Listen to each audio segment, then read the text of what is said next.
ආයුබෝවන් ඔයාලා හැමෝටම මම මේ වීඩියෝ දාන්න හිතුවේ දැන් අපේ ඊශ්‍රායලට යන රෙස්ටුරන්ට් අංශයෙන් තමයි මම කතා කරන්නේ.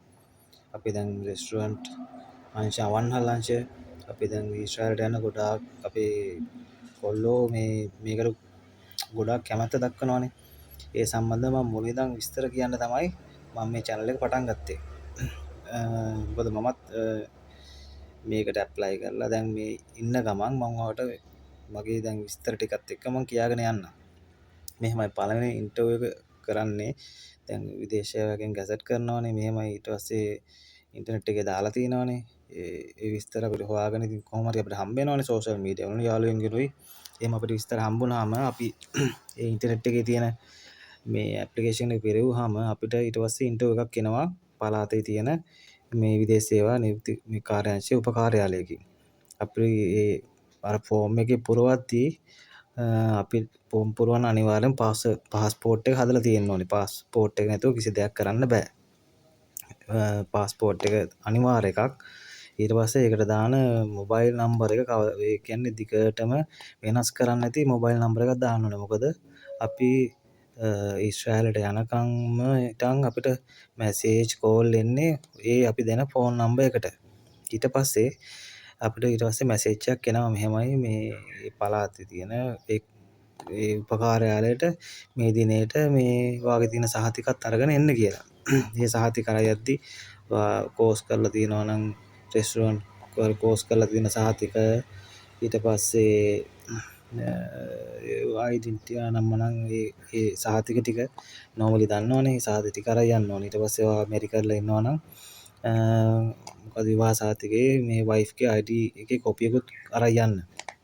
ඊට පස්සේ එතෙන්ට ගියපුවාම උදේ අපි යද්දි ටික හොඳට අපි පිළිවෙලට යන්න ඕනේ. ඉතින් සුදු අද්දක ටී-ෂර්ට් එකක් ඇඳලා කළු කලසමයි කළු සපත්තු දෙකයි දාන කළු මේස් දාගෙන කොණ්ඩේ මේ කොටට කපලා රැවුල් එහෙම කපලා පිළිවෙලට යන්න ඕනේ. මොකද මේ මුලින් ඉඳන්ම අපි රෙස්ටුරන්ට්නේ.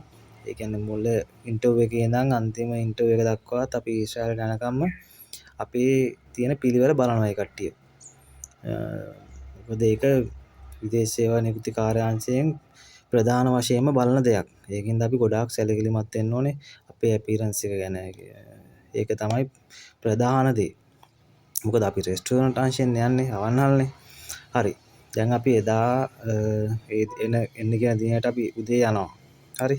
ඊට පස්සේ එතෙන්ට ගිහපුවාම අපිට එන්න කියලා ඊට පස්සේ සර් කෙනෙක් අපිට පොඩි බීෆ් එකක් දෙනවා. ඊට පස්සේ අහනවා අපි මොනවද කරලා තියෙන කෝස් එහෙම කියලා. ඊට පස්සේ අපි අවන්හල් අංශයට ඇවිල්ලා ඉන්නවා නම් අපි හවුස් කීපින් කරලා තියෙනවා අපිට යන්න බෑනේ. ඊට පස්සේ සර් එතනින් පොඩි තෝරා බේරා ගැනීමක් කරනවා අපි ඇවිල්ලා ඉන්න කට්ටියගෙන්. ඊට පස්සේ අපි ඒ කියන්නේ පිළිවෙලකට අපි ඔය ඉන්ටර්විව් එකට ඉදිරිපත් කරනවා. අපිට ෆෝම් එකක් දීලා ඉස්සෙල්ලාම එතන ඉන්නවා අපි ඉංග්‍රීසි පොඩ්ඩක් බලනවා අපි. කියන්නේ අපේ වෙනම ඉන්ස්ට්‍රක්ටර් කෙනෙක් ඉන්නවා එතන මේ අපේ ඉංග්‍රීසි බලන්න. ඒ කියන්නේ ගොඩක්ම බලන්නේ නැහැ, බය වෙන්න දෙයක් නැහැ. myself කියන අහනවා. ඊට පස්සේ ඔයාලගේ ෆෝන් නම්බර් එක ඉංග්‍රීසියෙන් කියන හැටි අහනවා. පොඩි විස්තර ටිකක් අහගන්නවා. අපි දැන් සාමාන්‍ය රෙස්ටුරන්ට් වලදී අපි කොහොමත් ඉතින් මේ කෙස්ලමු වෙද්දී එහෙම අපි සාමාන්‍යයෙන් දන්නවනේ අපි දැනීමක් තියෙන මිනිස්සුනේ. මේ ඊට පස්සේ එතනින් එයා ඒ ෆෝම් එක බලලා අපිව සිලෙක්ට් කරාට පස්සේ අපිට දෙනවා තව ෆෝම් එකක්. ඒ ෆෝම් එකේ අපි හරියට පිළිවෙලට විස්තර ලියන්න ඕනේ. ඒ ෆෝම් එක දුන්නාම පුළුවන් නම් ඔයා ෆොටෝ කොපියක් ගහගෙන ඒ ෆොටෝ කොපිය ඉස්සෙල්ලා ෆිල් කරලා ඉවරලා අර ඔරිජිනල් ෆෝම් එක පුරවන්න. මොකද එතනින් දෙන්නේ මේ එක මේ ෆෝම් එකයි. ඒ ෆෝම් එක වැරදුනොත් අයලා ෆෝම් දෙන්නේ නැහැ. ඉස්සෙල්ලා මේ ඔයා ෆොටෝ කොපියක් ගහගෙන ෆොටෝ කොපිය ෆිල් කරගෙන ඊට පස්සේ ඔරිජිනල් එක ෆිල් කරා නම් හොඳයි කියලා තමයි මම කියන්නේ. මොකද අපි ඉන්ටර්විව් වලට ගියාමත් මේ අපේ ගියපු කට්ටියත් ඔක්කොම කරේ එහෙම තමයි. එතකොට අපිට වැරදුනහම අය මේ ප්‍රශ්නයක් වෙන්නේ නැහනේ. ඊට පස්සේ ෆෝම් එක මේ ෆිල් කරගෙන ඊට පස්සේ අපේ තියෙන ඔරිජිනල් සහතිකත් අරගෙන ඔයා ඔරිජිනල් සහතික වල ෆොටෝ කොපිත් ගන්න ඕනේ. මට ඒක මුලින් කියන්න බැරුණා. ඔයාගේ සහතිකයි ඒ සහතික වල ෆොටෝ කොපිත් අරන් යන්න ඕනේ. අරන් ගියපුවාම එතන වෙනම තව මේ සර් කෙනෙක් ඉඳලා ඒව ඔක්කොම චෙක් කරලා බලලා ඔයාගේ ෆොටෝ කොපිස් ටික ගන්නවා. අරගෙන අපි අර දුන්න මේ ෆෝම් එකත් ෆිල් කරපු එකත් අරගෙන අපි මේ එයා ඒක ඊට පස්සේ ෆයිල් එකක් විදිහට හදලා එයා තියා ගන්නවා. ඊට පස්සේ ඒක තමයි ඒ කට්ටිය විදේශ සේවා නියුක්ති කාර්යාලයේ ප්‍රධාන කාර්යාලයට යවන්නේ. දැන් අපි එදා ඉන්ටර්විව් එකට ගිහිල්ලා අපේ ෆෝම් බාර දුන්නා කියන්නකෝ. අපිට නම් කොහොමද සති දෙකක් විතර යද්දි අපිට දෙවෙනි මැසේජ් එකක් ආවා. ඊට පස්සේ මම ඔයාලට කියන්නම් දෙවෙනි මැසේජ් එක ආවේ මොකද්ද? ඉතින් එහාට මොකද්ද වෙන ප්‍රොසීඩියර් එක කියලා. පළවෙනි ඉන්ටර්විව් එකේදී ප්‍රධාන වශයෙන්ම සැලකිලිමත් වෙන්න ඕනේ. ඔයාගේ ඒ කියන්නේ රවුල කොණ්ඩ කපලා ඔයාගේ පිළිවෙල නීට් එක. ඊට පස්සේ ඔයා ඉංග්‍රීසි සාමාන්‍ය මට්ටමේ දැනීමක් තියෙන්න ඕනේ. ඔයා රෙස්ටුරන්ට් එකක වැඩ කරලා ඔයාලට සහතික අනිවාර්යෙන් තියෙන්න ඕනේ.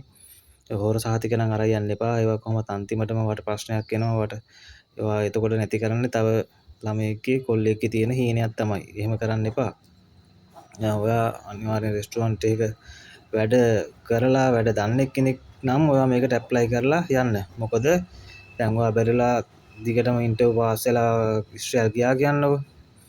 ඔයාට ඊට පස්සේ රෙස්ටුරන්ට් එකේ වැඩ කරන්න බැරුව ඔයා එතන ප්‍රශ්නයක් දැම්මොත් ඊට පස්සේ ආයේ ඇග්‍රීමන්ට් එන්න අපිට ඒක ප්‍රශ්නයක් වෙනවා. මොකද ඊට පස්සේ ඉස්රායල් මිනිස් ඉන්න ඒ කට්ටිය බලනවා මෙයාලා වැඩ බෑ මෙයාලා ඊට පස්සේ රෙස්ටුරන්ට් වලින් පායිනවා. මේ ඊට පස්සේ අර පස්සේ ඉන්න අපේ කොල්ලොන්ට ඒක ප්‍රශ්නයක් වෙනවා. ඒකින්ද ඔයා වැඩ දන්නවා නම් සහතික තියෙනවා නම් ඔයා මේ ඉන්ටර්විව් එකට ෆේස් කරන්න. ඊට පස්සේ ඔයා ඔරිජිනල් සහතිකයි ෆොටෝකොපි අරන් යන්න. ඊට පස්සේ ඔයාට පළවෙනි ඉන්ටර්විව් එකෙන් ලොකු දෙයක් නැහැ. ඔයාලට බය වෙන්න දෙයක් ඇත්තෙම නැහැ. පළවෙනි ඉන්ටර්විව් එක කොහොමද පාස් වෙන්න පුළුවන්. හරි අපි බලමු දෙවෙනි ඉන්ටර්විව් එකේ මොකද්ද වෙන්නේ කියලා ඊළඟ වීඩියෝ එකේ.